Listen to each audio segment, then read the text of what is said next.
I suppose I should start at the beginning. My name is David. I'm a 38-year-old architect living in a modest but comfortable house in Portland, Oregon. My wife, Emily, is 35 and works as a marketing executive for a tech firm. We've been married for 8 years, and for the most part, it's been a good marriage. We met at a mutual friend's barbecue in Seattle. I remember her laugh. It was infectious, the kind that made you feel good just being around her. We clicked instantly, sharing stories about our travels and dreams. Back then, everything seemed perfect. We both had thriving careers, and we enjoyed a life full of little adventures, weekend trips to the coast, hikes in the Cascades, and exploring the food scene in Portland. We were the kind of couple our friends envied. Emily was charming and intelligent, with a knack for making people feel valued. I was more reserved, but we balanced each other out.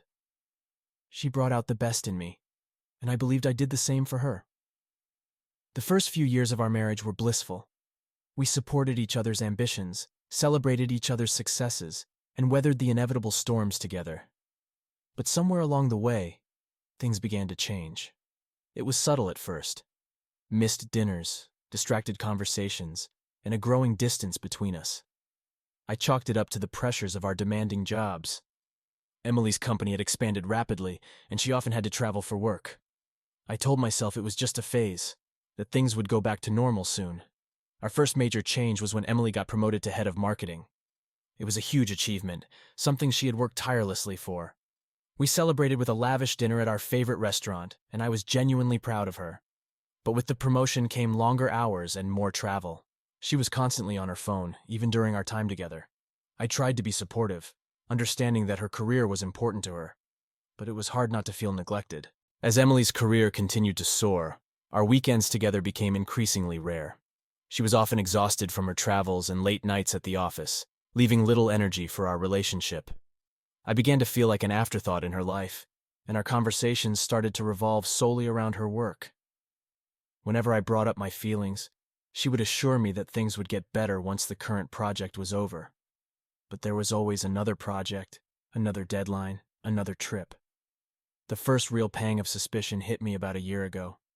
Emily had just returned from a business trip to San Francisco. She seemed different, more distant, preoccupied. I asked her about the trip, and she gave me the usual rundown of meetings and networking events. But there was something off in her tone. She was evasive, her answers too rehearsed. I brushed it aside, blaming it on my overactive imagination. But then there were the phone calls. Late at night, she would slip out of bed to take calls in the other room. When I asked, she'd say it was work-related, a client in a different time zone.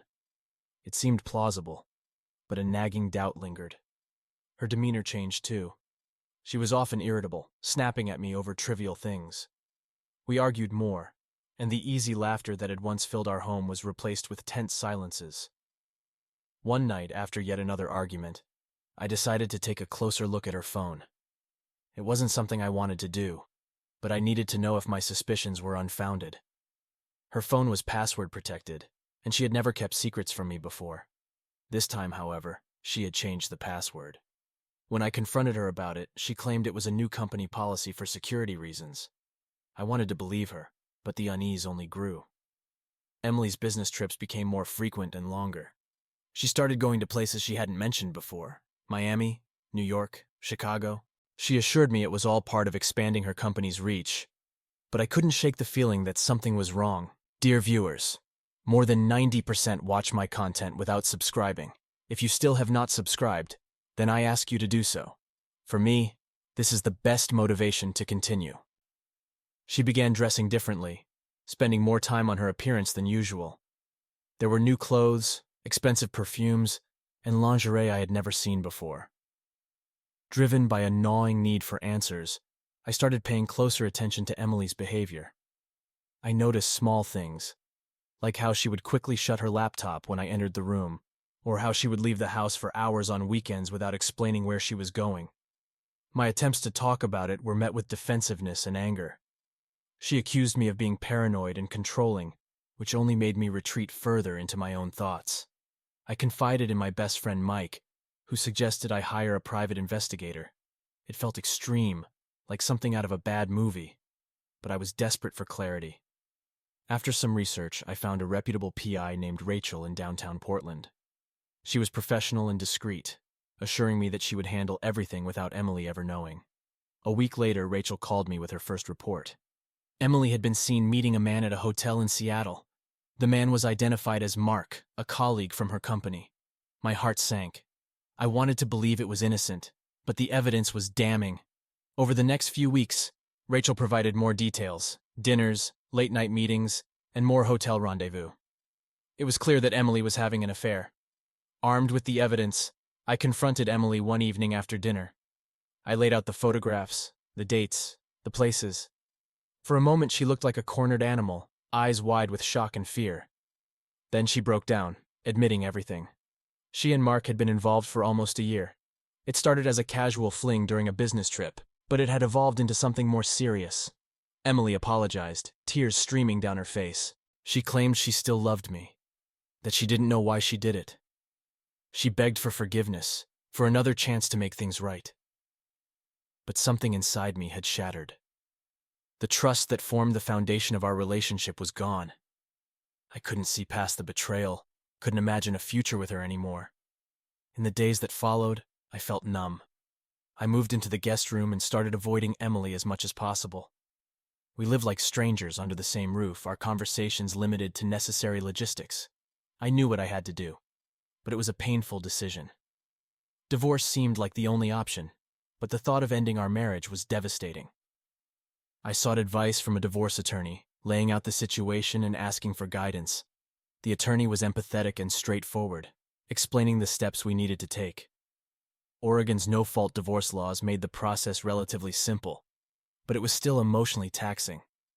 We discussed dividing our assets, selling the house, and arranging for Emily to move out. I also started seeing a therapist, hoping to make sense of my emotions and find a way to move forward. Dr. Thompson was a calm and patient man, guiding me through the labyrinth of my thoughts and feelings. He encouraged me to focus on self-care and rebuilding my life, emphasizing that it was okay to grieve the loss of my marriage. Emily and I eventually sat down to discuss the divorce terms. It was a tense and awkward conversation, but we managed to agree on most points without too much conflict. She would move out within a month, and we would sell the house and split the proceeds. The divorce papers were filed shortly after, and we both began the painful process of disentangling our lives from one another. As the weeks went by, I found myself oscillating between sadness and anger. I missed the life we had built together, the dreams we had shared. But I also felt a sense of relief, knowing that I could start fresh without the shadow of betrayal hanging over me. Friends and family offered their support, reminding me that I wasn't alone. I began to pack up the house, sorting through the memories we had created together. Each item I placed in a box felt like a small wound reopening. The framed photos from our wedding, the souvenirs from our trips, even the little notes we had left for each other over the years. All of them were reminders of what we had lost. Selling the house was a difficult decision, but it felt necessary. It was filled with memories, both good and bad, and staying there alone seemed unbearable. We contacted a real estate agent, who assured us that the market was favorable. Within a few months, we had a buyer, and the process moved swiftly. Emily found a small apartment in the city, while I opted for a rental closer to work. Throughout this ordeal, I leaned heavily on my support network. Mike, ever the loyal friend, was a constant presence, offering a sympathetic ear and practical advice. My sister Karen was also incredibly supportive, often calling just to check in and make sure I was okay. I joined a local support group for people going through divorce, finding solace in the shared experiences of others who had faced similar situations. One piece of advice that resonated deeply with me came from an older man in the support group. He told me that healing wasn't linear, that it was okay to take one step forward and 2 steps back. His words gave me the permission I needed to grieve at my own pace, without feeling pressured to move on too quickly. Dr. Thompson also played a crucial role in my healing process. Our sessions became a safe space, where I could express my anger, sadness, and confusion without judgment. He helped me understand that my feelings were valid, and that it was okay to be angry with Emily for what she had done. At the same time, he encouraged me to focus on my own growth and well-being, rather than dwelling on the past. As the months passed, I began to rebuild my life. I threw myself into my work, finding comfort in the familiar routines and challenges of my job. I reconnected with old friends, took up new hobbies, and even started dating again. It wasn't easy, and there were days when the pain of the past felt overwhelming, but slowly, I began to feel like myself again. I started running, something I had enjoyed in my younger years, but had let slip as life got busy. The physical exertion and the rhythm of my footsteps became a form of therapy, a way to clear my mind and process my emotions. I signed up for a local marathon, setting a goal that gave me something positive to focus on. Work also became a refuge. I took on new projects, challenging myself to push beyond my comfort zone. My colleagues, aware of my situation, were supportive and understanding. I began to feel a renewed sense of purpose and accomplishment, which helped restore my confidence. Dear viewers, I ask you to subscribe to the channel under this video. I will be very grateful to you. Looking back, I realized that the experience had changed me in profound ways. It taught me about resilience, about the importance of self-care, and the value of genuine connections. It also reminded me that, despite the pain and betrayal, life goes on, and as hard as it was to let go of the past, I knew that I was stronger for having survived it. One day, while running along the Willamette River, I had an epiphany. I realized that I had spent so much time focusing on what I had lost that I hadn't acknowledged what I had gained. The ordeal had forced me to confront my fears and insecurities, and in doing so, I had discovered strengths I didn't know I had. I had rebuilt my life from the ground up, creating a new sense of identity and purpose.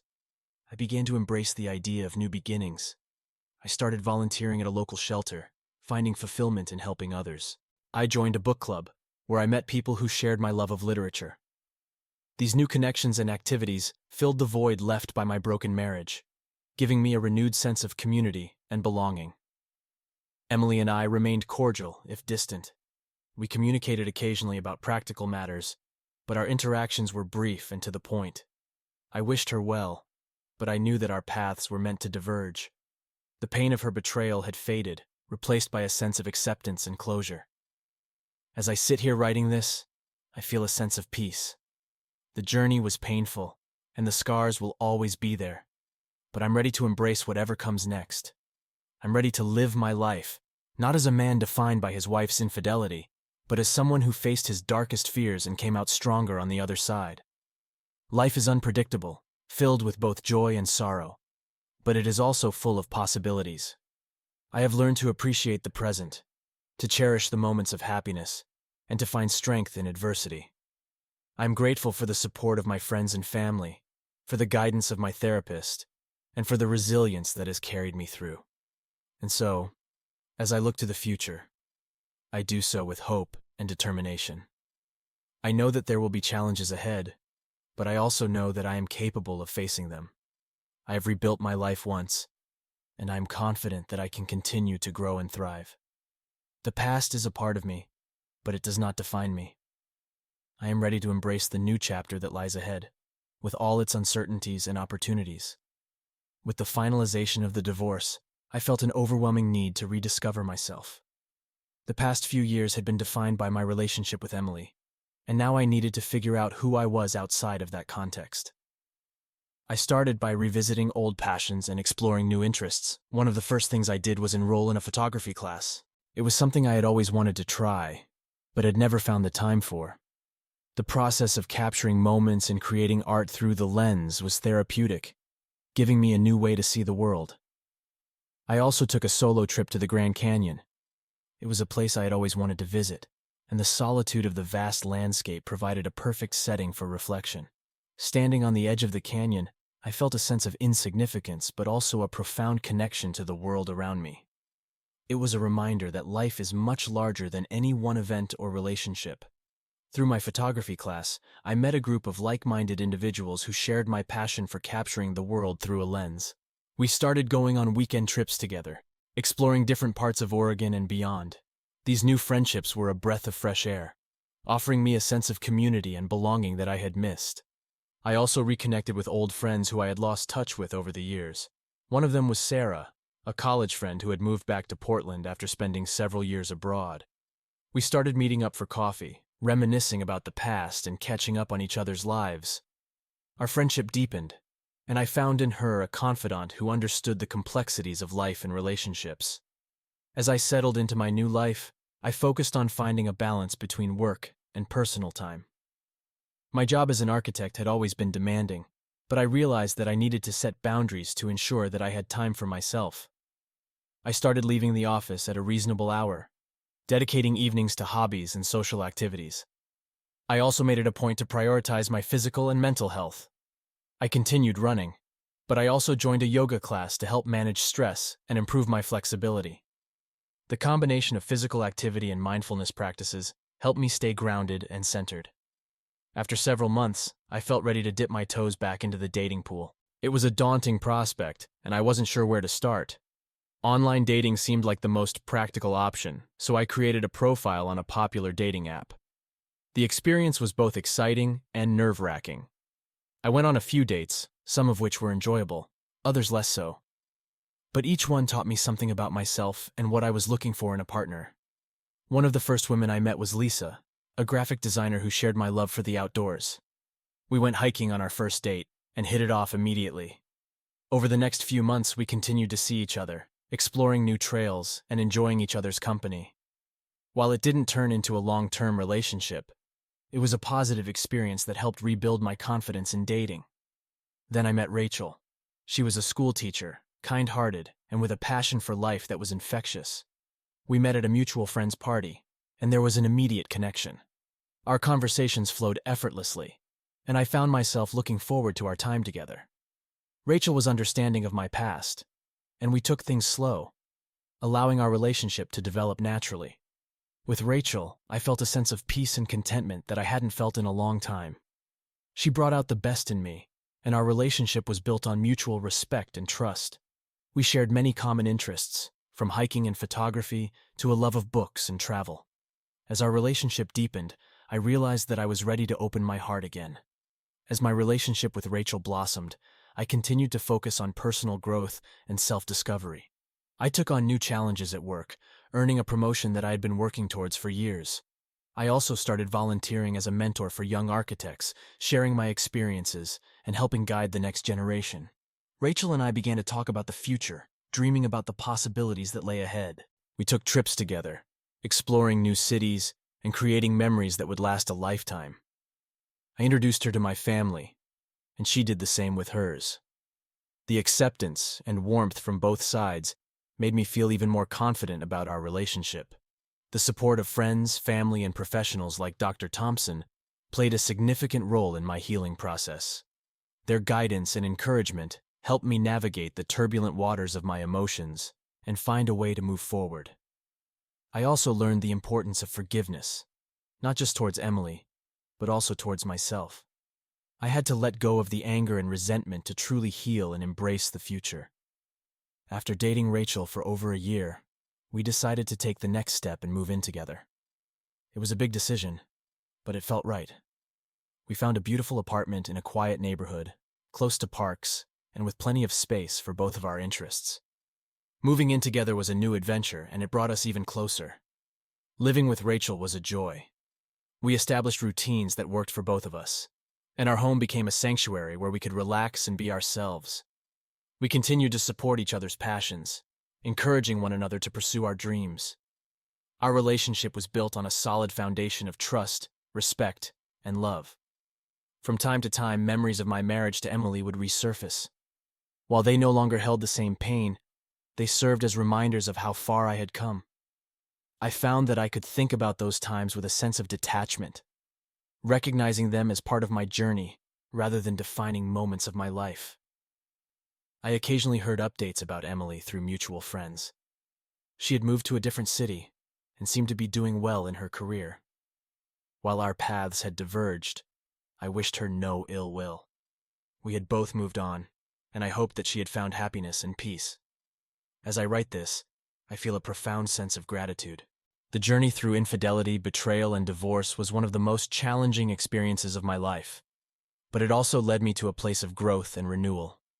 I discovered strengths I didn't know I had, built new relationships, and found a love that brought me joy and fulfillment. Rachel and I are now planning our future together. We've talked about marriage and starting a family, dreams that I once thought were shattered. With her by my side, I feel ready to embrace whatever comes next. Life is unpredictable, but I've learned that it's also full of opportunities for renewal and growth. In the end, the pain of the past has been replaced by hope for the future.